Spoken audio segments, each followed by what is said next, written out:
समय पहले की बात है। एक छोटे से राज्य में एक निर्धन लेकिन ईमानदार व्यापारी रामशरण रहता था। वह कड़ी मेहनत करता था, लेकिन फिर भी उसकी आमदनी इतनी कम थी कि वह अपने परिवार का ठीक से पालन पोषण नहीं कर पाता था। एक दिन जब वह जंगल से गुजर रहा था, तो उसकी नजर एक चमकती हुई चीज पर पड़ी। जब उसने पास जाकर देखा, तो यह एक अनोखा हीरा था, जो किसी जादुई रोशनी से चमक रहा था। जैसे ही उसने उस हीरे को हाथ में उठाया, उसे एक रहस्यमयी आवाज सुनाई दी। मैं एक जादुई हीरा हूं, जो भी मुझे संभालेगा उसकी हर इच्छा पूरी होगी, लेकिन लालच करने वालों को मैं बर्बाद कर दूंगा। रामशरण पहले तो डर गया, लेकिन फिर उसने सोचा कि अगर यह सच में जादुई है, तो यह उसकी गरीबी को दूर कर सकता है। उसने मन ही मन प्रार्थना की, काश मेरे पास इतना धन होता कि मेरे परिवार को कभी भूख न सहनी पड़े। तुरंत ही उसके सामने सोने चांदी की अशर्फियां आ गईं। वह आश्चर्यचकित रह गया और खुशी खुशी घर लौट आया। अब उसकी गरीबी समाप्त हो गई थी और वह अपने परिवार के साथ सुखी जीवन बिताने लगा। धीरे धीरे उसके मन में अधिक धन पाने की लालसा बढ़ने लगी। उसने हीरे से और धन की कामना की, और उसकी हर इच्छा पूरी होती गई। लेकिन जैसे जैसे वह और अमीर होता गया, उसकी इच्छाएं बढ़ती गईं और वह अपनी पुरानी सादगी और ईमानदारी भूल गया। अब वह सिर्फ धन के पीछे भागने लगा और अपने दोस्तों और परिवार से दूर होता गया। एक दिन उसने सोचा कि क्यों न मैं पूरे राज्य का सबसे अमीर व्यक्ति बन जाऊं। उसने हीरे से मांगा, मुझे अपार धन चाहिए, जिससे मैं राजा से भी अधिक धनी हो जाऊं। लेकिन इस बार हीरे ने कोई प्रतिक्रिया नहीं दी।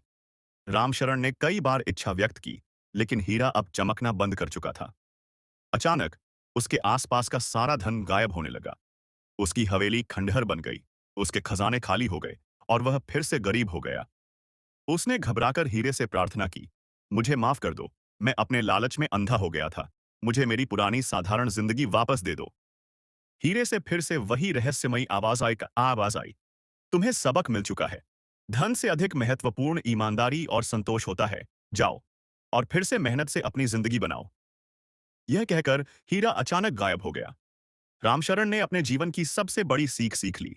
अब उसने फिर से मेहनत करना शुरू किया और संतोषपूर्वक जीवन बिताने लगा। उसने समझ लिया था कि सच्चा सुख सिर्फ धन में नहीं, बल्कि संतोष और ईमानदारी में है। उसके बाद उसने कभी भी लालच नहीं किया और अपने जीवन को सादगी और मेहनत के साथ जीने लगा। समय बीतता गया और रामशरण ने फिर से अपनी मेहनत से एक अच्छा जीवन बना लिया। हालांकि उसके पास अब पहले जैसा जादुई धन नहीं था, लेकिन उसके दिल में एक अजीब सी शांति थी, जो पहले नहीं थी। उसने अपनी पुरानी गलतियों से सीख ली थी और अब हर छोटी चीज में खुशी ढूंढने लगा था। लेकिन उसके मन में एक सवाल हमेशा बना रहता, वह जादुई हीरा आखिर गया कहाँ? क्या वह फिर कभी किसी के हाथ लगेगा? कुछ वर्षों बाद उसी जंगल से एक और बाइतमौरी की युवक गुजरा, जिसका नाम अर्जुन था। वह भी गरीब था और अपने परिवार के लिए कुछ करने की कोशिश में था। अचानक उसकी नजर जमीन पर पड़े उसी चमकते हुए हीरे पर पड़ी। जैसे ही उसने उसे उठाया, वही रहस्यमयी आवाज गूंजी, मैं एक जादुई हीरा हूं, जो भी मुझे संभालेगा उसकी हर इच्छा पूरी होगी, लेकिन लालच करने वालों को मैं बर्बाद कर दूंगा। अर्जुन यह सुनकर हैरान हो गया, लेकिन उसके दिल में ईमानदारी थी। उसने सोच समझकर कहा, अगर तुम सच में मेरी मदद कर सकते हो, तो बस इतना कर दो कि मेरी मेहनत का फल मुझे अवश्य मिले। मैं सिर्फ मेहनत करके कमाया हुआ धन चाहता हूं, कोई जादू से मिला हुआ नहीं। हीरा कुछ पल के लिए चमका और फिर धीरे धीरे उसकी रोशनी फीकी पड़ने लगी। फिर वही आवाज आई, तुम्हारे जैसे लोग ही सच्चे सुख के हकदार होते हैं। मेहनत का फल सबसे बड़ा जादू है। जाओ, तुम्हारी किस्मत तुम्हारे साथ है। और फिर वह हीरा धूल में मिलकर गायब हो गया। इसके बाद अर्जुन ने अपना जीवन ईमानदारी और परिश्रम से बिताया। धीरे धीरे वह अपने क्षेत्र का सबसे सफल व्यापारी बन गया। लेकिन उसने कभी लालच नहीं किया। उसने रामशरण की कहानी सुनी और समझ लिया कि असली धन सिर्फ सोना चांदी नहीं, बल्कि सच्चाई, ईमानदारी और मेहनत होती है। और इस तरह जादुई हीरे की कहानी खत्म नहीं हुई, बल्कि एक नई सीख के रूप में हर पीढ़ी में आगे बढ़ती गई। सच्चा सुख मेहनत और संतोष में ही है, न कि लालच में। अर्जुन की सफलता की कहानी पूरे राज्य में प्रसिद्ध हो गई। लोग उसकी ईमानदारी और मेहनत की मिसाल देने लगे। लेकिन उसकी सफलता से जलने वाले भी कम नहीं थे।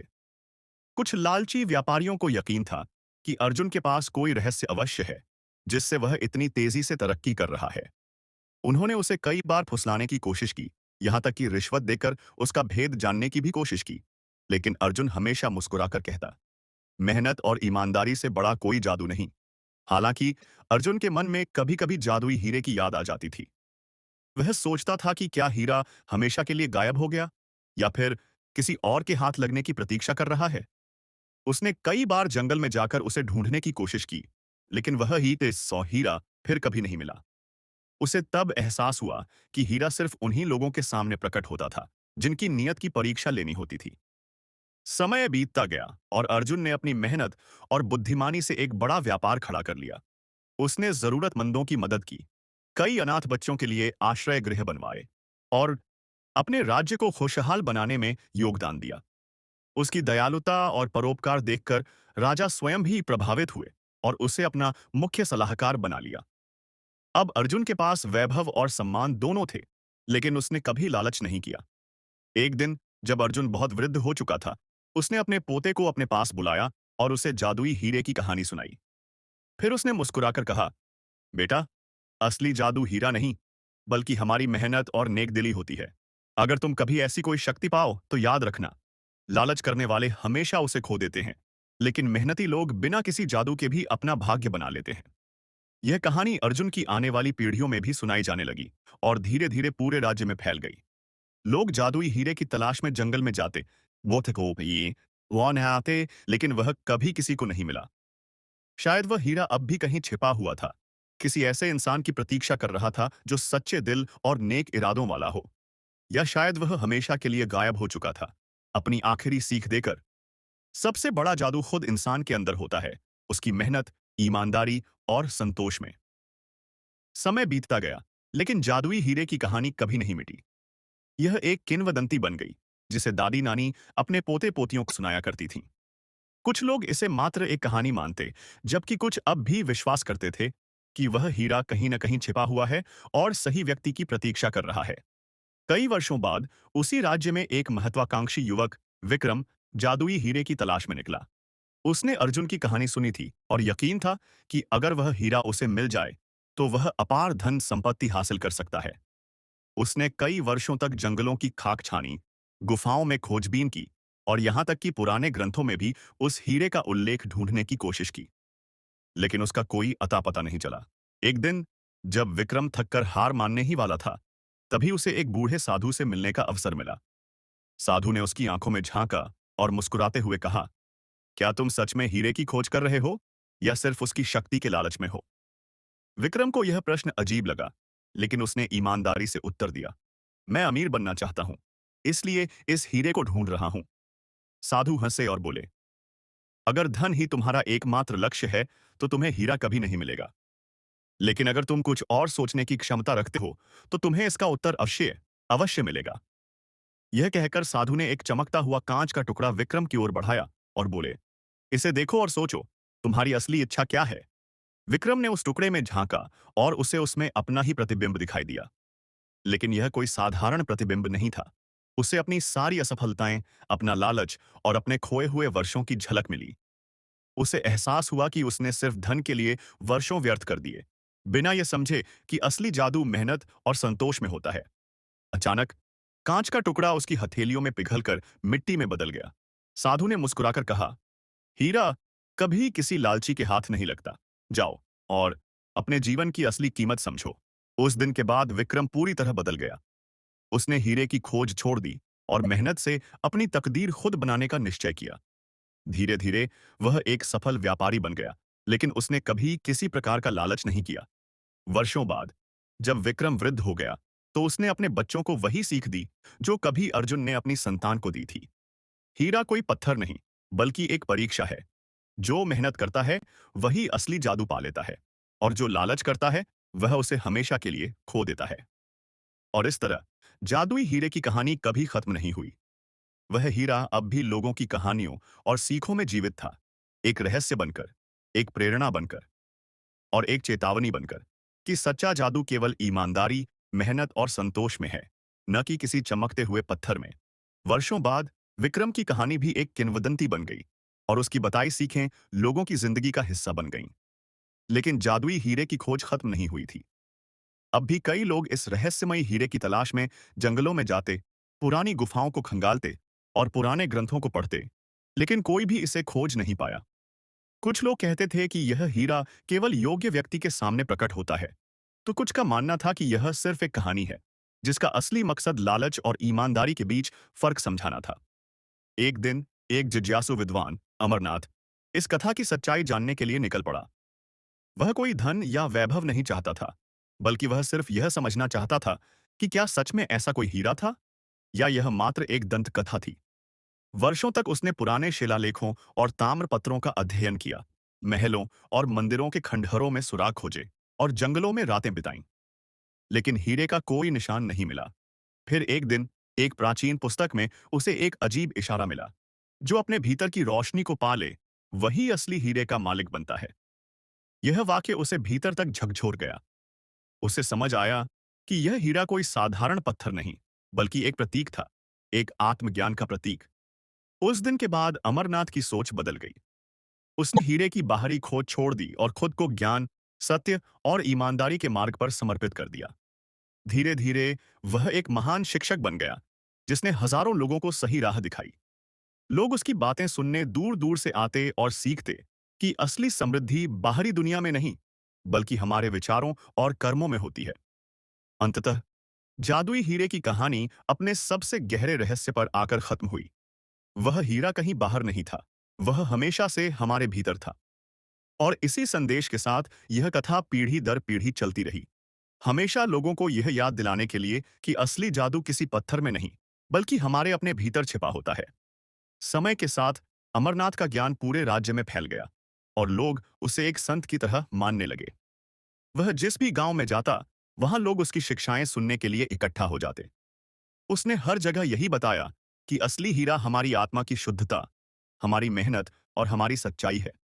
धीरे धीरे लोगों ने जादुई हीरे की बाहरी खोज बंद कर दी और अपने जीवन में ईमानदारी, परिश्रम और संतोष को अपनाने लगे।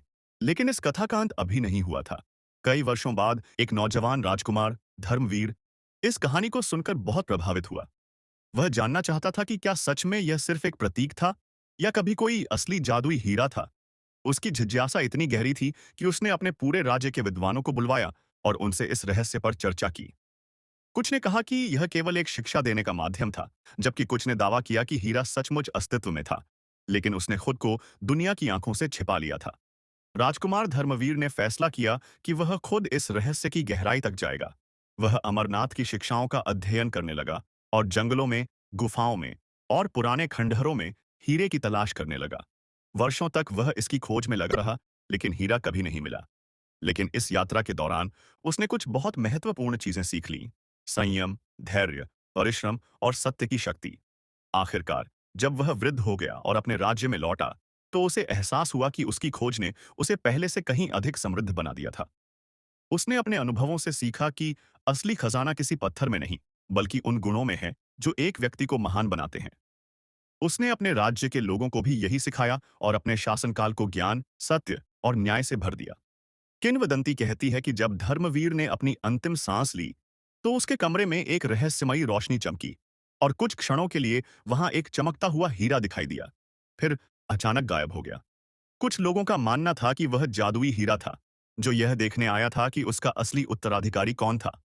इस प्रकार जादुई हीरे की कहानी कभी समाप्त नहीं हुई।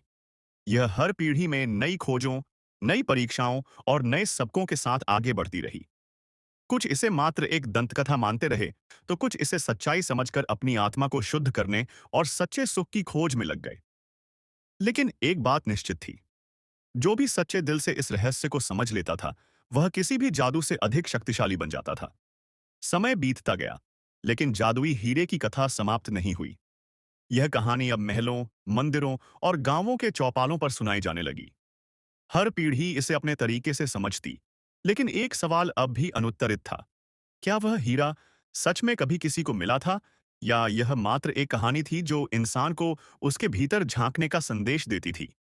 राजकुमार धर्मवीर की मृत्यु के वर्षों बाद एक युवा साधु, वेदांत, इस कथा से इतना प्रभावित हुआ कि उसने इसके रहस्य को पूरी तरह समझने की ठान ली। वह वर्षों तक एकांत में तपस्या करता रहा, ध्यान में लीन होकर इस कहानी के गहरे अर्थ को खोजता रहा। एक दिन जब वह हिमालय की पहाड़ियों में एक गुफा में ध्यान मग्न था, तो उसे एक दिव्य अनुभूति हुई। उसके भीतर एक प्रकाश जागा और अचानक उसे महसूस हुआ कि जादुई हीरा कहीं बाहर नहीं, बल्कि हर इंसान के भीतर छुपा हुआ है, ज्ञान, प्रेम, करुणा और सत्य के रूप में। उसने तब समझा कि जिन लोगों ने इस हीरे की खोज में अपनी पूरी जिंदगी बिता दी, वे असल में अपने भीतर की शक्ति को पहचानने की यात्रा पर थे। कुछ इसे समझ पाए और खुद को महान बना लिया, जबकि कुछ लोग बाहरी चीजों में उलझकर इसे कभी नहीं पा सके। वेदांत इस सत्य को लेकर अपने राज्य लौटा और उसने लोगों को यह सिखाना शुरू किया कि सच्ची संपत्ति बाहरी हीरे में नहीं, बल्कि इंसान के चरित्र और ज्ञान में होती है। धीरे धीरे उसका संदेश पूरे राज्य में फैल गया। लोग अब धन, वैभव और शक्ति की बजाय अपने भीतर की अच्छाई को संवारने लगे। उन्होंने लालच, ईर्ष्या और अहंकार को छोड़कर सच्चे सुख की तलाश शुरू कर दी। कहा जाता है कि वेदांत के शब्दों में इतनी शक्ति थी कि जिसने भी उसकी बातों को पूरी श्रद्धा से सुना, उसने अपने जीवन में एक नया प्रकाश पाया। लेकिन कहानी यहीं खत्म नहीं हुई। सदियों बाद, किसी और समय में, किसी और स्थान पर, कोई नया जिज्ञासु व्यक्ति फिर से इस कथा को सुनेगा और शायद फिर से जादुई हीरे की खोज में निकल पड़ेगा। और तब, ठीक वैसे ही जैसे धर्मवीर, विक्रम, अर्जुन और रामशरण ने किया था, वह भी अपनी यात्रा में खुद को खोजेगा। क्योंकि जादुई हीरा सिर्फ एक पत्थर नहीं, बल्कि एक परीक्षा है। एक ऐसा रहस्य जो हमेशा से इंसान के भीतर था और हमेशा रहेगा। समय बीतता गया, लेकिन जादुई हीरे की गूंज कभी समाप्त नहीं हुई। भले ही वेदांत ने लोगों को यह समझा दिया था कि असली हीरा बाहरी दुनिया में नहीं, बल्कि आत्मज्ञान और सत्य की खोज में है, फिर भी कुछ लोग इसे मात्र एक दार्शनिक विचार मानते थे। लेकिन कुछ लोगों की जिज्ञासा अब भी बनी रही। क्या कभी कोई ऐसा व्यक्ति था जिसे सच में यह हीरा मिला हो? सदियों बाद, एक नए युग में, जब दुनिया बदल चुकी थी, विज्ञान ने नई ऊंचाइयां छू ली थीं और इंसान चांद और तारों तक पहुंच चुका था, तब भी इस रहस्यमयी हीरे की कहानी जीवित थी। अब यह सिर्फ लोक कथाओं में ही नहीं, बल्कि इतिहासकारों और शोधकर्ताओं के बीच भी चर्चा का विषय बन गई थी। कई वैज्ञानिकों और अन्वेषकों ने इसे महज एक प्रतीकात्मक कथा माना, लेकिन कुछ ऐसे भी थे जो मानते थे कि यह एक वास्तविक रहस्य है, जो समय की धूल में कहीं खो गया है। एक प्रसिद्ध पुरातत्वविद, डॉ अनीश वर्मा, इस रहस्य की गहराई में जाने के लिए दुनिया भर की प्राचीन हस्तलिपियों और अभिलेखों को खंगालने लगे। उन्होंने पाया कि अलग-अलग सभ्यताओं में, अलग-अलग कालखंडों में, इस जादुई हीरे से मिलती-जुलती कथाएं मौजूद थीं। कुछ इसे देवताओं का आशीर्वाद मानते थे, तो कुछ इसे ब्रह्मांड की अनदेखी ऊर्जा का प्रतीक। अपनी खोज में आगे बढ़ते हुए, डॉक्टर वर्मा को एक प्राचीन मंदिर के नीचे दबा एक शिलालेख मिला, जिसमें लिखा था, हीरा अब भी जीवित है, लेकिन केवल वही इसे देख सकता है जिसने अपने भीतर की रोशनी को पहचान लिया हो। यह पढ़कर वे चकित रह गए। क्या यह सच था? क्या अब भी कोई ऐसा स्थान था जहां यह रहस्य खुल सकता था? उन्हें अपने भीतर एक अजीब सी हलचल महसूस हुई। क्या यह खोज सिर्फ ऐतिहासिक थी, या यह उनकी अपनी आत्मा की यात्रा बन चुकी थी? उन्होंने महसूस किया कि वे उसी रास्ते पर थे, जिस पर कभी अर्जुन, विक्रम, धर्मवीर और वेदांत चले थे। अब सवाल यह था, क्या वे इस जादुई हीरे तक पहुंच पाएंगे, या उनकी भी यात्रा अंततः वही सीख देगी जो सदियों से इस कथा के साथ चली आ रही थी? जवाब समय के गर्भ में छिपा था, और शायद यह यात्रा अभी भी जारी थी। डॉक्टर अनीश वर्मा की खोज अब एक जुनून बन चुकी थी। वह दिन रात इस रहस्य को सुलझाने में लगे रहते, हर पुरानी किताब, शिलालेख और गुप्त अभिलेख की गहराई में उतरते। एक दिन उन्हें एक प्राचीन ताड़पत्री ग्रंथ मिला, जिसमें लिखा था कि जादुई हीरा किसी पहाड़ी किले में छिपा हुआ था, जहां तक केवल वही व्यक्ति पहुंच सकता था जो अपनी आत्मा की सच्ची परीक्षा देने के लिए तैयार हो। इस किले का नाम कहीं नहीं लिखा था, लेकिन कुछ संकेत दिए गए थे। जहां सूर्य की पहली किरण सबसे पहले गिरती है और रात की छाया सबसे देर से जाती है, वही स्थान हीरे की अंतिम शरण स्थली है। यह इशारा समझना मुश्किल था, लेकिन अनीश को यकीन था कि यह कोई पहाड़ी स्थान होगा। उन्होंने भूगोल और खगोल विज्ञान की मदद से ऐसे स्थानों की सूची बनाई जो इस वर्णन से मेल खा सकते थे। महीनों की मेहनत के बाद उन्होंने एक प्राचीन किले का नाम पाया, सत्यगढ़। यह किला अब खंडहर बन चुका था, और वहां जाने से लोग डरते थे, क्योंकि कहा जाता था कि जो भी उस किले में प्रवेश करता, वह कभी लौटकर नहीं आता। लेकिन अनीश को डर नहीं था। वे सत्यगढ़ किले की यात्रा पर निकल पड़े, कुछ विश्वसनीय शोधकर्ताओं और पुरातत्वविदों के साथ। जैसे जैसे वे किले के अंदर बढ़ते गए, उन्हें वहां के रहस्यमयी माहौल का एहसास होने लगा। दीवारों पर अजीब शिलालेख थे, जिनमें गूढ़ संकेत और रहस्यमयी चित्र बने थे। किले के भीतर एक गुप्त मार्ग भी मिला, जो अंधकार में खो जाता था। जैसे ही वे इस मार्ग में आगे बढ़े, हवा भारी होने लगी और एक अजीब सन्नाटा पूरे वातावरण पर छा गया। अचानक मार्ग के अंत में एक विशाल द्वार दिखाई दिया, जिस पर लिखा था, केवल वही आगे बढ़ सकता है जिसने अपने भीतर की सच्चाई को स्वीकार किया हो। यह पढ़कर अनीश ठिठक गए।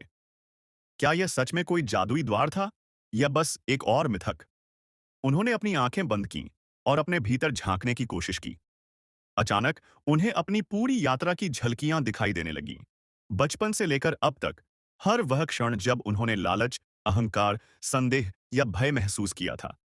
वह समझ गए कि यह द्वार कोई साधारण दरवाजा नहीं था, बल्कि यह उनके अपने भीतर की परीक्षा थी।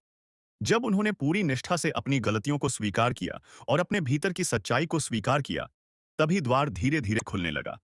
भीतर एक अद्भुत कक्ष था, जिसकी दीवारों पर चमकते हुए नक्षत्रों जैसे चिन्ह बने थे, और कक्ष के केंद्र में एक संगमरमर की वेदी थी, जिसके ऊपर कुछ रखा हुआ था, एक चमकती हुई नीले प्रकाश से घिरी वस्तु। क्या यह वही जादुई हीरा था जिसकी सदियों से खोज की जा रही थी? अनीश की धड़कनें तेज हो गईं। उन्होंने धीरे धीरे आगे बढ़कर अपनी उंगलियां उस चमकती वस्तु की ओर बढ़ाईं। लेकिन जैसे ही उन्होंने उसे छूने की कोशिश की, चारों ओर रोशनी फैल गई और पूरा कक्ष एक अनोखी ऊर्जा से भर उठा। अचानक एक गहरी, गूंजती हुई आवाज सुनाई दी। हीरा तुम्हारे सामने नहीं, बल्कि तुम्हारे भीतर है। तुमने जो खोजी थी, वह बाहर नहीं, तुम्हारे आत्मज्ञान में थी। अब जाओ और इस सत्य को पूरी दुनिया को बताओ। अगले ही पल वह रोशनी धीरे धीरे मंद पड़ने लगी, और जब अनीश ने अपनी आंखें खोली, तो वे सत्यगढ़ के किले के बाहर खड़े थे। किंतु अब उनके मन में कोई सवाल नहीं बचा था। उन्हें उत्तर मिल चुका था। अनीश वर्मा ने अपनी पूरी जिंदगी इस अनुभव को लोगों तक पहुंचाने में लगा दी। उन्होंने यह साबित करने की कोशिश नहीं की कि जादुई हीरा सच में था या नहीं, बल्कि यह सिखाया कि हर इंसान के भीतर ही एक अनमोल प्रकाश है, जिसे पहचानने की जरूरत है। उनकी किताबें, उनके भाषण और उनकी शिक्षाएं पीढ़ी दर पीढ़ी आगे बढ़ती गईं, और इस तरह जादुई हीरे की कहानी कभी खत्म नहीं हुई। वह अब भी हर उस व्यक्ति के भीतर मौजूद थी जो सत्य की तलाश में था, क्योंकि सच्चा जादू कभी बाहर नहीं, बल्कि हर इंसान के दिल और आत्मा के अंदर होता है। समय बीतता गया, लेकिन डॉक्टर अनीश वर्मा की कहानी और उनकी शिक्षाएं अमर हो गईं। उनके अनुभवों और खोजों को लेकर कई किताबें लिखी गईं, सेमिनार आयोजित हुए, और लोग यह जानने को उत्सुक होने लगे कि क्या सत्यगढ़ किले में जो हुआ, वह सच था या मात्र एक आध्यात्मिक दृष्टिकोण का हिस्सा।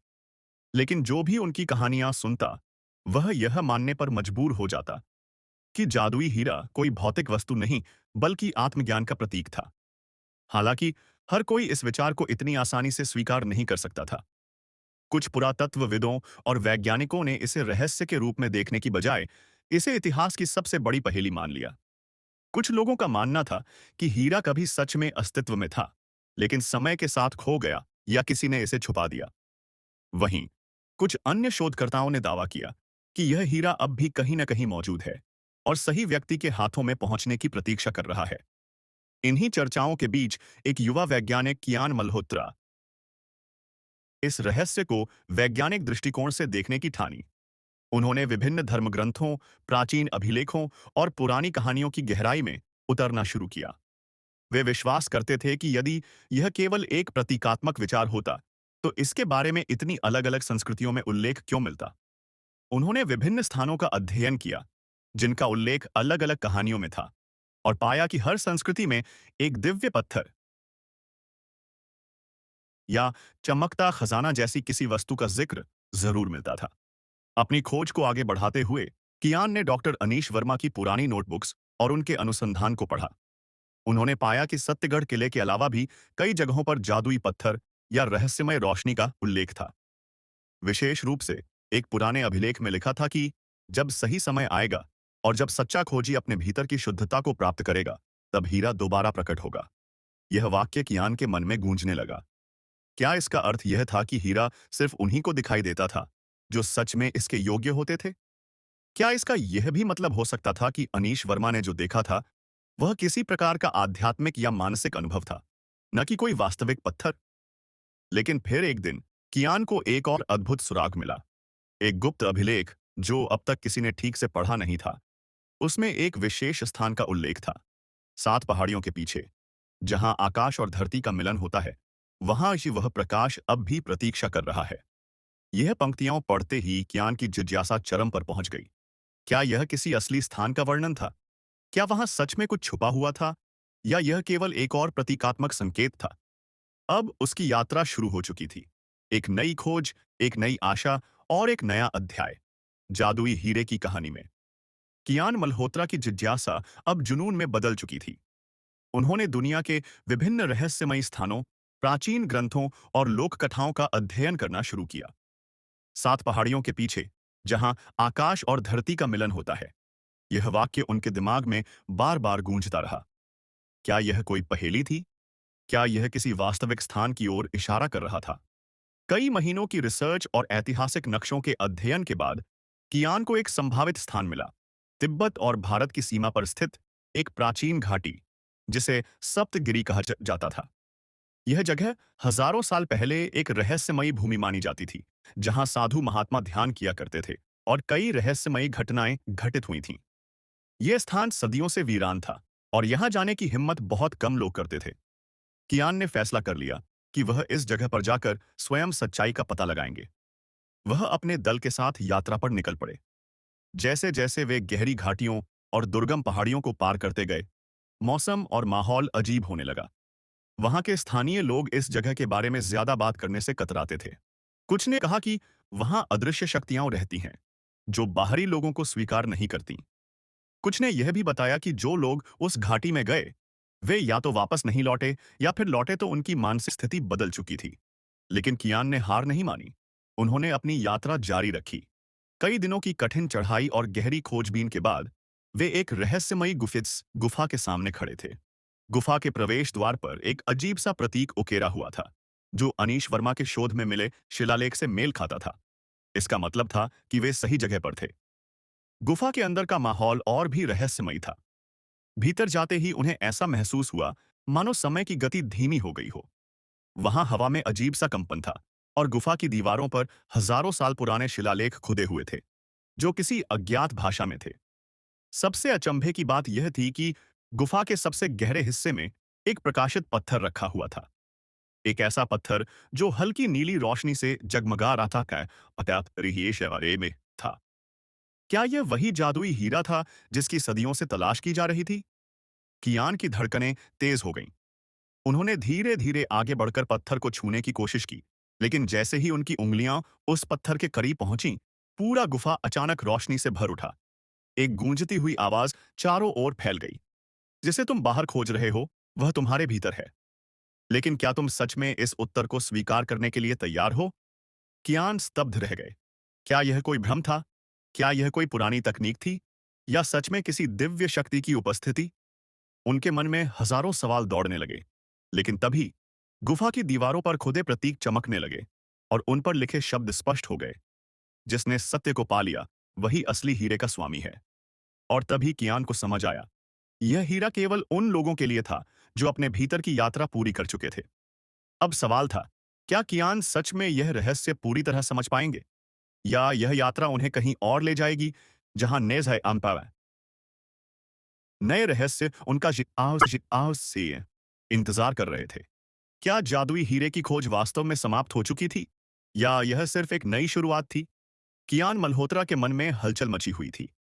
उन्होंने वर्षों तक इस रहस्य को सुलझाने के लिए अथक परिश्रम किया था, और अब जब वे इस गुफा के भीतर उस चमकते पत्थर के सामने खड़े थे, तो उनके मन में कई सवाल उमड़ रहे थे। क्या यह सच में वही जादुई हीरा था जिसे सदियों से खोजा जा रहा था, या यह केवल एक मानसिक भ्रम था जो उनके भीतर की यात्रा को दर्शा रहा था? उन्होंने अपनी हथेली को धीरे धीरे बढ़ाया और पत्थर को छूने की कोशिश की। लेकिन जैसे ही उनकी उंगलियां उस पर पड़ीं, एक तीव्र ऊर्जा का संचार हुआ, और उनके पूरे शरीर में एक कंपन दौड़ गया। अचानक पूरी गुफा रोशनी से भर गई, और चारों ओर अजीब सी आकृतियां उस उभरने लगीं। ये आकृतियां मानो समय के पन्नों से निकली हुई थीं।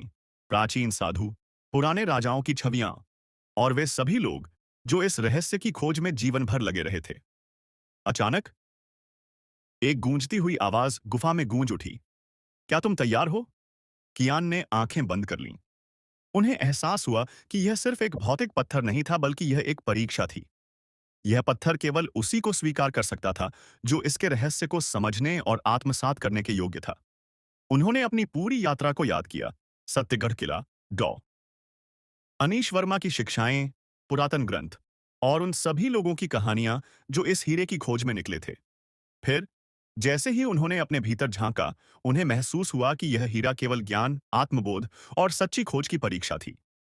यह कोई साधारण वस्तु नहीं थी जिसे कोई भी उठा सकता था, बल्कि यह केवल उनके लिए था जो खुद को पूरी तरह से समझ चुके थे। तभी वह चमकता हुआ हीरा धीरे धीरे हवा में उठने लगा और उसके चारों ओर नीली रोशनी फैलने लगी।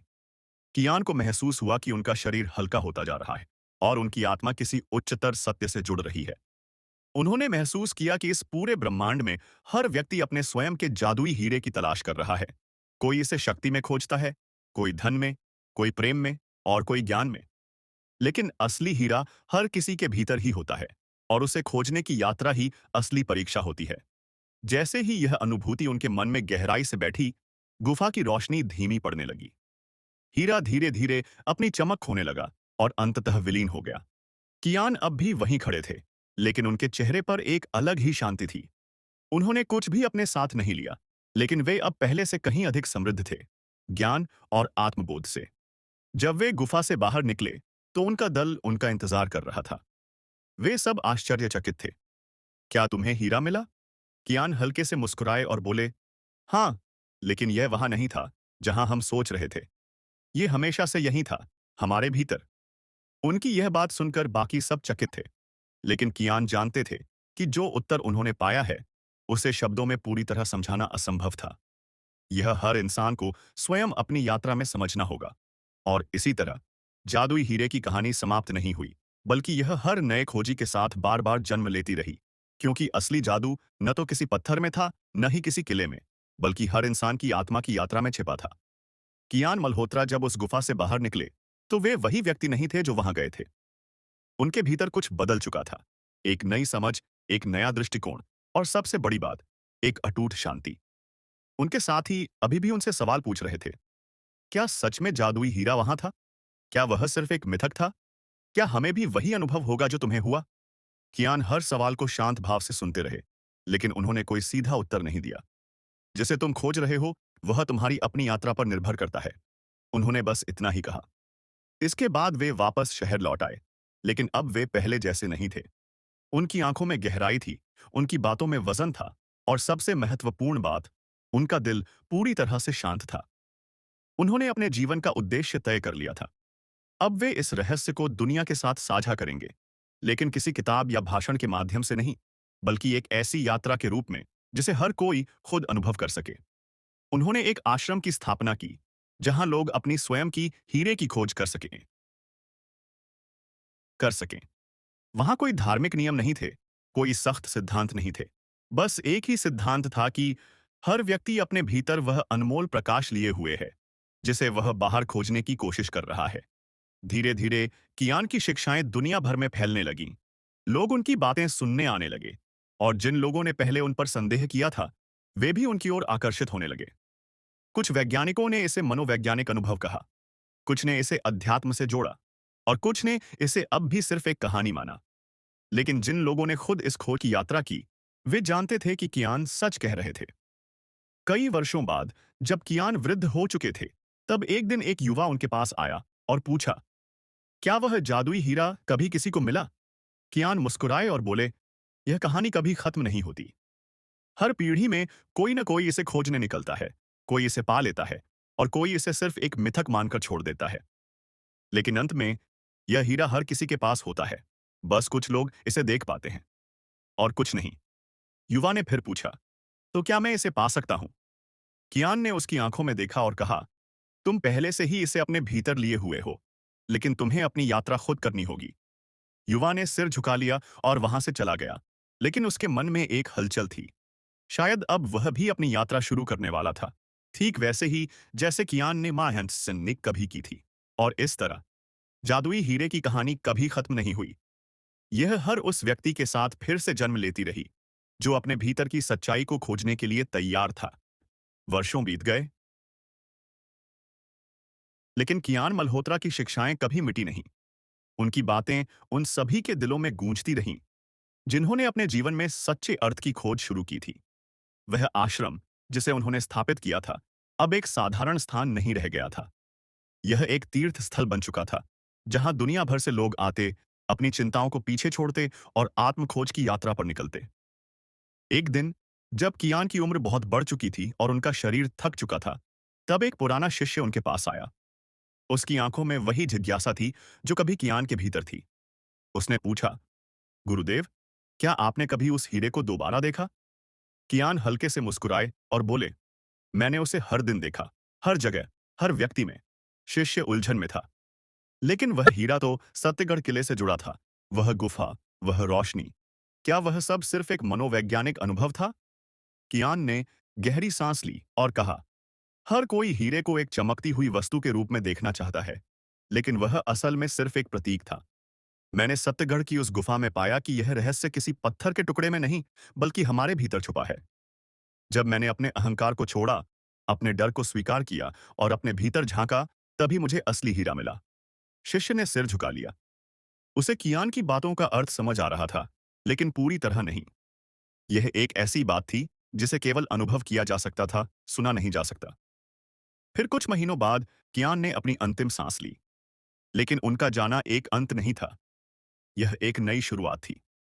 उनकी शिक्षाएं फैलती रहीं, उनकी कहानियां नए खोजियों तक पहुंचती रहीं, और सबसे महत्वपूर्ण बात, हीरे की खोज कभी रुकी नहीं।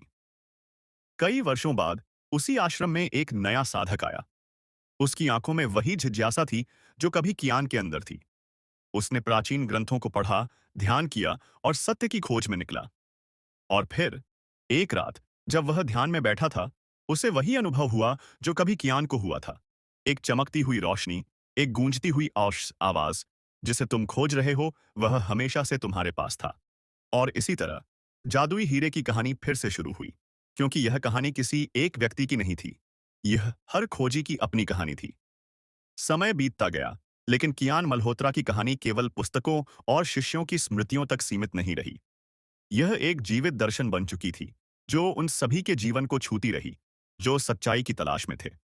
आश्रम अब एक साधारण स्थल नहीं रहा, बल्कि एक आध्यात्मिक केंद्र बन चुका था, जहां हर साल हजारों लोग आते, अपने जीवन के अर्थ को समझने की कोशिश करते और अपने भीतर छुपे हीरे की खोज में निकलते। एक दिन, कई वर्षों बाद, आश्रम में एक युवा लड़की आई। उसकी आंखों में वही सवाल थे जो कभी कियान मल्होत्रा की आंखों में थे। उसने वहां के एक वृद्ध संत से पूछा, क्या वह जादुई हीरा अब भी मौजूद है? संत मुस्कुराए और बोले, वह तब तक खोजा जाता रहेगा जब तक लोग उसे बाहर तलाशते रहेंगे। लेकिन जिस दिन कोई इसे भीतर देख ले, उसकी खोज वहीं समाप्त हो जाएगी। लड़की ने यह उत्तर सुना, लेकिन पूरी तरह समझ नहीं पाई। उसने सोचा कि शायद उसे भी सत्यगढ़ किले की यात्रा करनी होगी। शायद उसे भी किसी गुफा में जाना होगा। शायद वही जादुई प्रकाश उसे भी दिखाई देगा। वह वर्षों तक यात्रा करती रही, विभिन्न संतों से मिली, पुराने ग्रंथ पढ़े, ध्यान किया, और अंत में एक दिन, जब वह एक शांत झील के किनारे बैठी थी, उसने पानी में अपनी परछाई देखी। अचानक उसे एहसास हुआ, हीरा तो हमेशा से मेरे साथ था, मैं ही इसे पहचान नहीं पा रही थी। वह क्षण उसकी आत्म जागृति का क्षण था। उसे एहसास हुआ कि यह खोज किसी बाहरी वस्तु की नहीं थी, बल्कि यह अपने भीतर की रोशनी को पहचानने की यात्रा थी। उस दिन से वह भी कियान मल्होत्रा के मार्ग पर चल पड़ी। उसने यह ज्ञान दूसरों के साथ साझा करना शुरू किया, और धीरे धीरे एक नई पीढ़ी जन्म लेने लगी, जो इस रहस्य को समझने और अनुभव करने के लिए तैयार थी। और इस तरह जादुई हीरे की कहानी बार बार जन्म लेती रही, हर नए खोजी के साथ।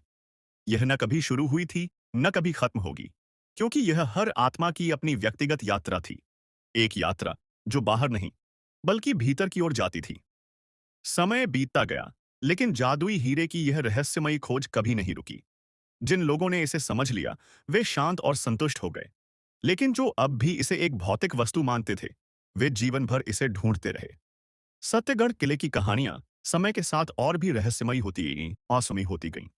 कुछ लोग कहते कि कियान मल्होत्रा ने वास्तव में हीरे को छुपा दिया था। कुछ मानते कि वह हीरा असल में एक शक्ति का स्रोत था और कुछ इसे सिर्फ एक दंतकथा मानते।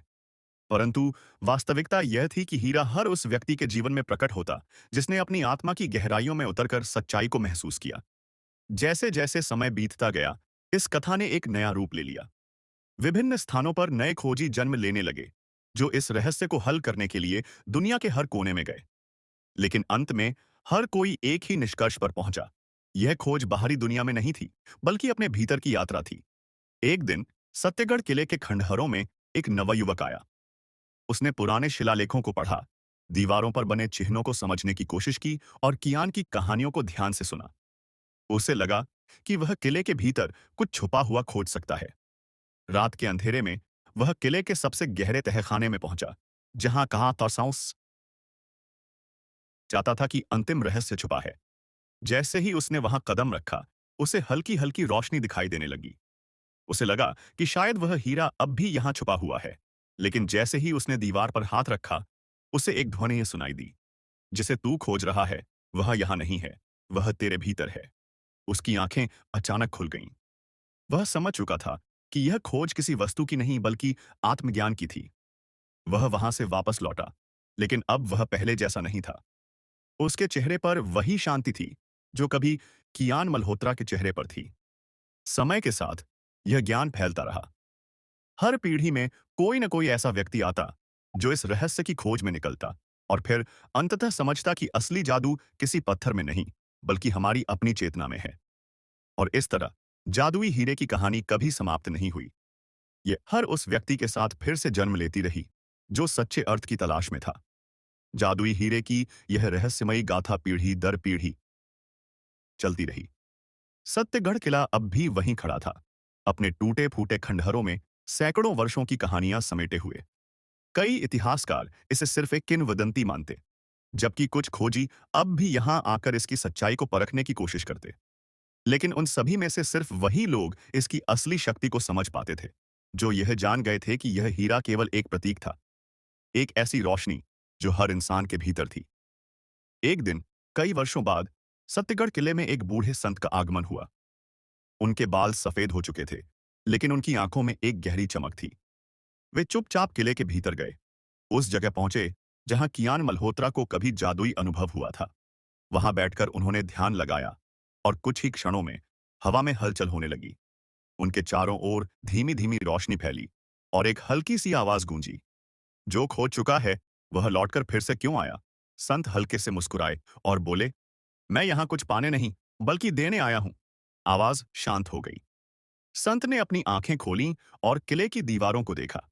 उन्होंने महसूस किया कि समय के साथ इस जगह का महत्व भले ही बदल गया हो, लेकिन इसकी ऊर्जा अब भी वही थी।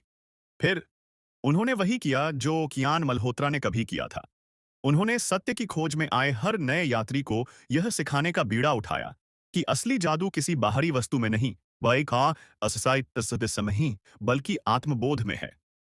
धीरे धीरे लोग उनकी बातों को सुनने लगे और एक बार फिर जादुई हीरे की कहानी आगे बढ़ने लगी। समय के साथ यह कहानी एक साधारण किले की गाथा से आगे बढ़कर एक दार्शनिक सत्य बन गई। हर खोजी जिसने इसे सुना, उसने इसे अपने तरीके से समझा और अपनी यात्रा शुरू की। कुछ इसे आध्यात्मिक रूप में देख रहे थे, कुछ इसे एक मानसिक अवस्था मान रहे थे और कुछ अब भी इसे सिर्फ एक कहानी समझ रहे थे। लेकिन एक बात निश्चित थी, इस कहानी ने हर किसी के भीतर कहीं न कहीं एक हलचल जरूर पैदा कर दी थी। और इस तरह जादुई हीरे की खोज कभी खत्म नहीं हुई। यह हर उस व्यक्ति के साथ बार बार जन्म लेती रही जो सत्य की खोज में आगे बढ़ने को तैयार था। सालों बीतते गए, लेकिन सत्यगढ़ किला अब भी अपनी जगह अड़े खड़ा था, जैसे समय उसकी दीवारों से टकराकर लौट जाता हो। संत जिन्होंने इस रहस्य को समझ लिया था, अब किले में नहीं थे, लेकिन उनकी शिक्षाएं हवा में घुल चुकी थीं। लोग आते, अपनी आंखों में आशा और सवाल लिए और जाते हुए अपने भीतर कुछ नया महसूस करते। एक दिन एक युवा शोधकर्ता जिसका नाम अद्वय था, इस किले में पहुंचा।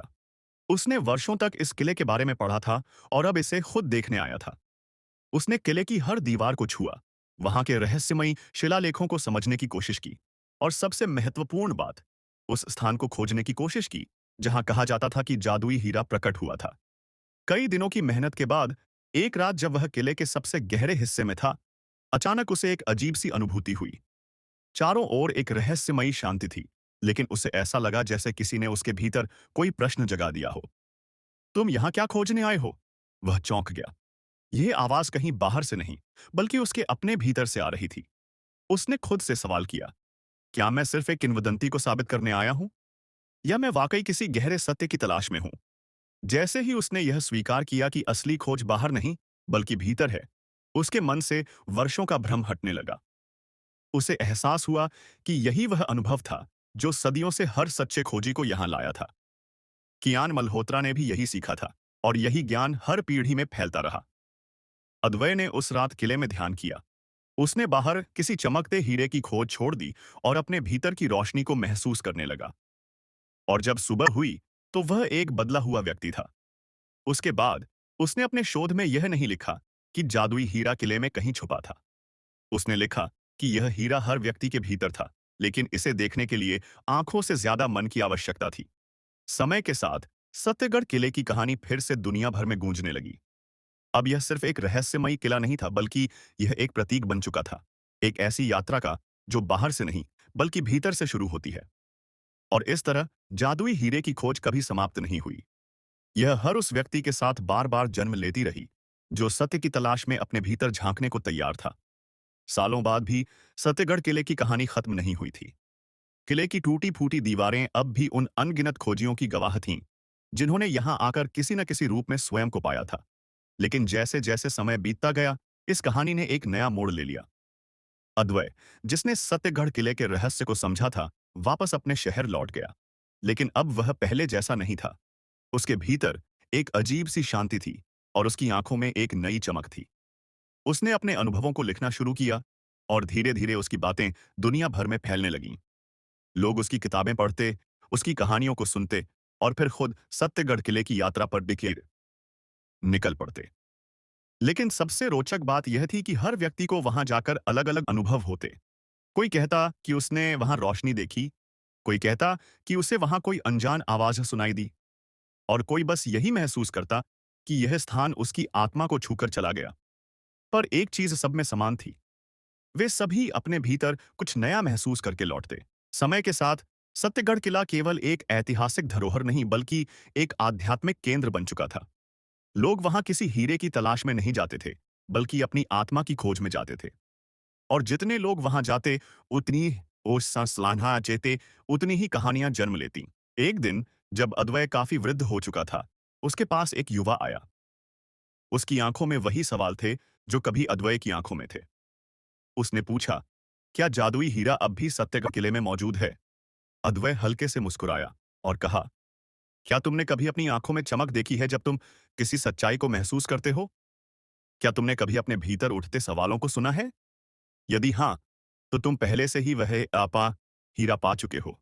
युवा कुछ देर अद्वैय की आंखों में देखता रहा, फिर धीरे से सिर झुका लिया। उसे अपना उत्तर मिल चुका था। उस दिन से यह कहानी फिर से एक नए व्यक्ति के साथ आगे बढ़ गई। सत्यगढ़ किला वहीं खड़ा था, अपनी दीवारों में सैकड़ों कहानियां समेटे हुए। लेकिन इसकी सबसे बड़ी कहानी कभी खत्म नहीं होती थी, क्योंकि यह केवल एक किले की कहानी नहीं थी। यह हर उस व्यक्ति की कहानी थी जो अपनी सच्चाई को खोजने के लिए तैयार था। समय बीतता गया, लेकिन सत्यगढ़ किले की कहानी कभी धुंधली नहीं हुई।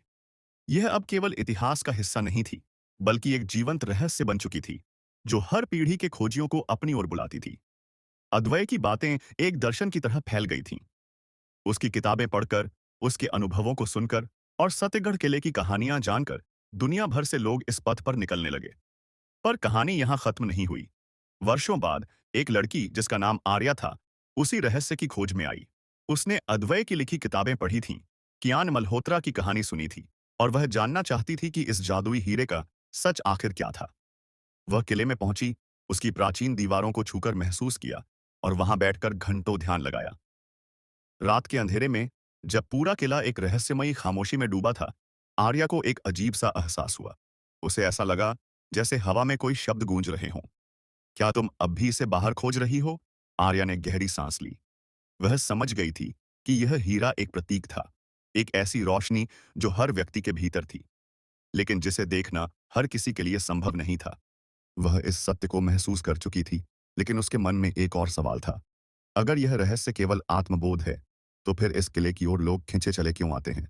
जवाब उसके भीतर से ही आया, क्योंकि हर यात्रा को एक शुरुआत की जरूरत हुआ होती है। वह मुस्कुराई। सत्यगढ़ किला केवल एक इमारत नहीं था, यह एक दर्पण था, जिसमें हर व्यक्ति अपने भीतर छुपे सत्य को देख सकता था। कुछ इसे हीरे के रूप में देखते, कुछ इसे रोशनी मानते, और कुछ इसे सिर्फ एक मनोवैज्ञानिक अनुभव समझते। लेकिन अंत में हर कोई इससे कुछ न कुछ लेकर ही लौटता।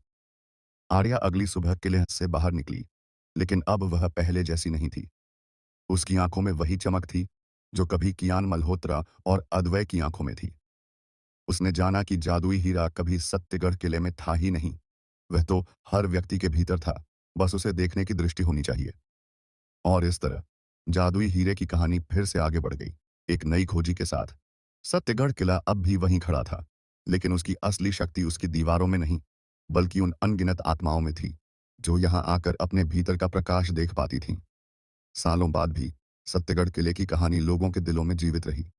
आर्या के अनुभव ने भी कई और खोजियों को प्रेरित किया, और हर बार कोई नया यात्री इस किले की रहस्यमयी दीवारों के भीतर अपनी आत्मा के सवालों का जवाब खोजने आता। कुछ को वहां आकर एक अजीब सी शांति मिलती, कुछ को अंदर कोई आवाज सुनाई देती, और कुछ को ऐसा लगता जैसे किसी अदृश्य शक्ति ने उन्हें छू लिया हो। लेकिन हर किसी के लिए यह यात्रा व्यक्तिगत थी, और हर कोई यहाँ से कुछ नया लेकर लौटता। समय के साथ सत्यगढ़ किला अब केवल एक ऐतिहासिक धरोहर नहीं रह गया था, बल्कि यह आध्यात्मिक खोज का प्रतीक बन चुका था। यहाँ आने वाले हर व्यक्ति की अपनी अलग कहानी होती, लेकिन सबका एक ही उद्देश्य था, अपने भीतर के रहस्य को समझना। एक दिन एक प्रसिद्ध वैज्ञानिक डॉक्टर विराट मेहरा सत्यगढ़ किले में आए। वे आध्यात्मिकता को नहीं मानते थे और इन कहानियों को सिर्फ मन की कल्पना समझते थे, लेकिन जिज्ञासा ने उन्हें यहाँ तक पहुंचा दिया।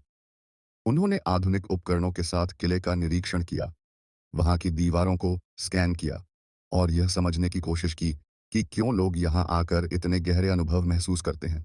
कई दिनों के शोध के बाद जब उन्हें कोई ठोस वैज्ञानिक प्रमाण नहीं मिला, तो उन्होंने खुद एक रात किले में बिताने का फैसला किया। अकेले गहरे सन्नाटे में बैठे हुए उन्होंने पहली बार अपने भीतर एक हलचल महसूस की। उन्हें ऐसा लगा जैसे कोई सवाल उनके मन के भीतर से उठ रहा हो, क्या तुम वास्तव में हर चीज को सिर्फ तथ्यों से माप सकते हो? यह अनुभव उनके लिए नया था। एक वैज्ञानिक होने के बावजूद पहली बार उन्होंने महसूस किया कि कुछ बातें केवल महसूस की जा सकती हैं, उन्हें किसी यंत्र से नापा नहीं जा सकता। अगली सुबह जब वे किले से बाहर निकले, तो उनका पूरा दृष्टिकोण बदल चुका था। उन्होंने अपने शोध पत्र में यह नहीं लिखा कि सत्यगढ़ किले में कोई जादुई शक्ति थी। उन्होंने लिखा कि यह जगह मनुष्यों की चेतना को जागृत करने की क्षमता रखती थी। यहाँ आकर हर व्यक्ति अपने भीतर कुछ नया खोजता था, और यही इसकी सबसे बड़ी शक्ति थी। उनके इस निष्कर्ष ने विज्ञान और अध्यात्म के बीच एक नई बहस को जन्म दिया। कुछ ने इसे सिर्फ एक मनोवैज्ञानिक प्रभाव माना, तो कुछ ने इसे से ऊर्जा का एक रहस्यमयी केंद्र कहा। लेकिन एक बात सभी ने स्वीकार की, सत्यगढ़ किला अब भी एक रहस्य था, जो हर पीढ़ी में नए खोजियों को बुलाता था। और इस तरह जादुई हीरे की यह कथा फिर से आगे बढ़ी, एक और खोजी के अनुभव के साथ। सत्यगढ़ किला अब भी वहीं खड़ा था, समय की हर लहर को अपने भीतर समेटे हुए, और यह तब तक खड़ा रहेगा जब तक कोई नया यात्री यहां आकर अपने भीतर झांकने की हिम्मत न कर ले। समय बीतता गया, लेकिन सत्यगढ़ किले की कहानी खत्म नहीं हुई। अब यह केवल खोजियों, वैज्ञानिकों और जिज्ञासु यात्रियों तक सीमित नहीं था, बल्कि आध्यात्मिक गुरुओं, दार्शनिकों और कलाकारों के लिए भी प्रेरणा का स्रोत बन चुका था। इस किले ने हर उस व्यक्ति को बुलाया जिसने अपने भीतर छुपे रहस्यों को समझने की इच्छा रखी। एक दिन एक प्रसिद्ध लेखक अरविंद चौहान सत्यगढ़ किले में आए। वे जीवन भर सत्य और रहस्य की खोज में लेखन कर चुके थे, लेकिन उन्हें हमेशा लगता था कि कोई अधूरी कहानी अब भी बाकी है। एक ऐसी कहानी जो उन्होंने आवाराई अभी तक नहीं लिखी थी। वे किले की दरारों को देखते, उसकी टूटी दीवारों को छूते और सोचते कि आखिर इस जगह की शक्ति क्या है, जिसने सदियों से लोगों को अपनी ओर आकर्षित किया है। रात के समय जब उन्होंने किले के पुराने खंडहरों के बीच बैठकर अपने विचारों को पन्नों पर उतारना शुरू किया, तो उन्हें महसूस हुआ कि उनकी लेखनी पहले से कहीं अधिक प्रवाहमयी हो गई है, जैसे कोई अदृश्य शक्ति उनके शब्दों का मार्गदर्शन कर रही हो। उन्होंने घंटों तक लिखते हुए यह महसूस किया कि यह स्थान केवल ईंट पत्थरों का ढांचा नहीं था, बल्कि यह एक ऐसी जगह थी जहां विचार जन्म लेते थे, जहां हर व्यक्ति अपने भीतर किसी अनकहे सत्य को खोजता था। जैसे ही सुबह हुई, अरविंद चौहान ने अपने लिखे हुए पन्नों को देखा। यह उनकी अब तक की सबसे गहरी और मार्मिक कहानी थी। एक कहानी जो उन्होंने खुद नहीं लिखी थी, बल्कि जो सत्यगढ़ किले ने उनके माध्यम से लिखवाई थी। वह कहानी आगे चलकर विश्व प्रसिद्ध हुई। इसे पढ़ने वालों को लगा कि वे स्वयं इस यात्रा का हिस्सा बन गए हैं। कुछ ने कहा कि यह कहानी उनके जीवन की सबसे बड़ी खोज थी, तो कुछ ने इसे केवल एक कल्पना समझा। लेकिन जो भी इसे पढ़ता, वह इसे भूल नहीं पाता। और इस तरह सत्यगढ़ किले की कहानी फिर से एक नए रूप में जीवित हो उठी। अब यह केवल एक किला नहीं था, बल्कि एक विचार था। एक ऐसी शक्ति जो हर खोजी, हर कलाकार, हर विचारशील व्यक्ति के भीतर कुछ नया जगाती थी। यह कहानी खत्म नहीं हुई थी और शायद कभी खत्म नहीं होगी। क्योंकि जब तक कोई नया यात्री, कोई नया लेखक, कोई नया खोजी इस किले में कदम रखेगा, तब तक यह कहानी हर बार नए शब्दों में जन्म लेती रहेगी। सत्यगढ़ किला वहीं खड़ा रहेगा, अपने भीतर अनगिनत कहानियों को संजोए हुए। और यह तब तक खड़ा रहेगा जब तक दुनिया में एक भी ऐसा व्यक्ति बाकी है जो सत्य की तलाश में आगे बढ़ने को तैयार है। समय की धारा बहती रही, पर सत्यगढ़ किला अड़िग खड़ा रहा, जैसे इतिहास और भविष्य के बीच एक पुल हो। अरविंद चौहान की कहानी ने इस रहस्य को और गहरा कर दिया था। अब यह किला केवल खोजियों या कलाकारों का स्थान नहीं रहा, बल्कि यह दुनिया भर में चर्चा का विषय बन चुका था। कुछ इसे ऊर्जा का केंद्र मानते थे, कुछ इसे एक मनोवैज्ञानिक प्रयोगशाला, तो कुछ के लिए यह आत्मा को जागृत करने वाली जगह थी। फिर एक दिन एक युवा फिल्म निर्माता, नीलांश वर्मा, सत्यगढ़ किले की कहानी को बड़े पर्दे पर लाने की चाहत लेकर वहां पहुंचा। उसने वर्षों तक इस किले की कहानियों को सुना था, लेकिन उसे हमेशा लगता था कि इस रहस्य को दुनिया के सामने लाने का सबसे अच्छा तरीका एक फिल्म हो सकता है। उसने अपने कैमरों और टीम के साथ किले के हर कोने की शूटिंग शुरू की। पहले कुछ दिनों तक सब कुछ सामान्य था, लेकिन जैसे जैसे वे गहरे हिस्सों में जाने लगे, कुछ अजीब घटनाएं होने लगीं। कभी कैमरे अपने आप बंद हो जाते, कभी माइक्रोफोन में कोई रहस्यमयी फुसफुसाहट रिकॉर्ड हो जाती। नीलांश को लगा कि यह महज संयोग हो सकता है, लेकिन एक रात जब वह अकेले किले के सबसे पुराने हिस्से में बैठा अपनी स्क्रिप्ट पर काम कर रहा था, उसे किसी की हल्की आवाज सुनाई दी। क्या तुम इसे केवल एक कहानी मानते हो? नीलांश ने घबराकर इधर-उधर देखा, लेकिन वहां कोई नहीं था। उसके हाथ में पकड़ी स्क्रिप्ट अचानक उसे बेमानी लगने लगी। उसे एहसास हुआ कि वह इस किले की गहराई को अब तक समझ ही नहीं पाया था। यह सिर्फ एक कहानी नहीं थी, बल्कि यह उन सभी की यात्रा थी जो सत्य की खोज में यहां आए थे। अगले दिन उसने अपनी पूरी स्क्रिप्ट दोबारा लिखी। अब यह कोई साधारण हॉरर या रहस्यमयी कहानी नहीं थी। अब यह एक ऐसी फिल्म थी जो देखने वालों के भीतर सवाल जगा देती, जो उन्हें अपने ही अस्तित्व पर सोचने के लिए मजबूर कर देती। जब फिल्म रिलीज हुई, तो इसने दुनिया भर में हलचल मचा दी। कुछ लोगों ने इसे सिर्फ कल्पना कहा, लेकिन कई दर्शकों ने दावा किया कि फिल्म देखने के बाद उन्होंने अपने जीवन में कुछ अजीब बदलाव महसूस किए। कुछ को अपने सपनों में सत्यगढ़ किला दिखने लगा, तो कुछ ने कहा कि उन्हें अपने भीतर से कोई नया सवाल सुनाई देने लगा। और इस तरह सत्यगढ़ किले की कहानी केवल किताबों और किंवदंतियों तक सीमित नहीं रही। अब यह हर उस व्यक्ति तक पहुंच चुकी थी जो इसे सुनने के लिए तैयार था। यह केवल एक किले की कथा नहीं थी, यह एक विचार था, एक रहस्य जो हर नए खोजी के साथ नए रूप में जन्म लेता रहा। किला अब भी वहीं था, अपने प्राचीन पत्थरों में समय की धड़कनें समेटे हुए, हर आने वाले यात्री को अपने अंदर झांकने के लिए आमंत्रित करता हुआ। और जब तक दुनिया में एक भी जिज्ञासु आत्मा बाकी रहेगी, तब तक यह कहानी चलती रहेगी, क्योंकि सत्य की खोज कभी खत्म नहीं होती। समय बीतता गया, लेकिन सत्यगढ़ किले की रहस्यमयी गूंज कभी मंद नहीं पड़ी। नीलांश वर्मा की फिल्म ने दुनिया के कोने-कोने में इस किले की कहानी को पहुंचा दिया था। और अब सत्यगढ़ केवल एक किला नहीं, बल्कि एक आध्यात्मिक और रहस्यमयी यात्रा का प्रतीक बन चुका था। लोग अब इसे देखने केवल एक ऐतिहासिक स्थल के रूप में नहीं आते थे, बल्कि वे यहाँ अपने भीतर किसी अनकहे सत्य को खोजने की उम्मीद लेकर आते थे। धीरे-धीरे वैज्ञानिक संस्थान भी इस स्थान पर रुचि लेने लगे। कुछ शोधकर्ताओं ने दावा किया कि किले के पत्थरों में कोई विशेष ऊर्जा होती है, जो मनुष्यों के दिमाग को गहरे स्तर पर प्रभावित कर सकती है। कुछ ने इसे केवल मनोवैज्ञानिक प्रभाव बताया, लेकिन जितने भी वैज्ञानिक यहाँ आए, वे सभी एक अजीब अनुभव के साथ वापस लौटे। फिर एक दिन प्रोफेसर अनीश खन्ना, जो वर्षों से ऊर्जा तरंगों और क्वांटम भौतिकी पर शोध कर रहे थे, सत्यगढ़ किले में पहुंचे। वे किसी भी अंधविश्वास पर विश्वास नहीं करते थे, लेकिन वे इस स्थान से जुड़े रहस्यों को एक वैज्ञानिक दृष्टिकोण से समझना चाहते थे। उन्होंने अपनी टीम के साथ वहां कई हफ्ते बिताए, आधुनिक उपकरणों से हर कोने की जांच की, लेकिन उन्हें कोई ठोस प्रमाण नहीं मिला कि यह किला किसी अलौकिक शक्ति से जुड़ा था। लेकिन एक रात, जब प्रोफेसर अकेले किले के एक सुनसान गलियारे में खड़े थे, उन्होंने कुछ ऐसा महसूस किया जो उनके पूरे वैज्ञानिक करियर में कभी नहीं हुआ था। अचानक उन्हें एक गहरी शांति का अनुभव हुआ, जैसे समय स्थिर हो गया हो।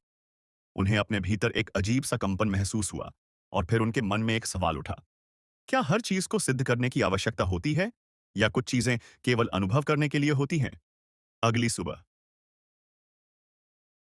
प्रोफेसर ने अपनी टीम से कुछ नहीं कहा। उन्होंने बस अपने शोध को वहीं रोक दिया और किले से बाहर निकल आए। लौटने के बाद उन्होंने अपने शोध पत्र में यह नहीं लिखा कि सत्यगढ़ किला किसी रहस्यमयी शक्ति से जुड़ा था। उन्होंने केवल इतना लिखा, यह स्थान सोचने और महसूस करने के बीच की खाई को मिटा देता है। उनका यह कथन दुनिया भर में चर्चा का विषय बन गया।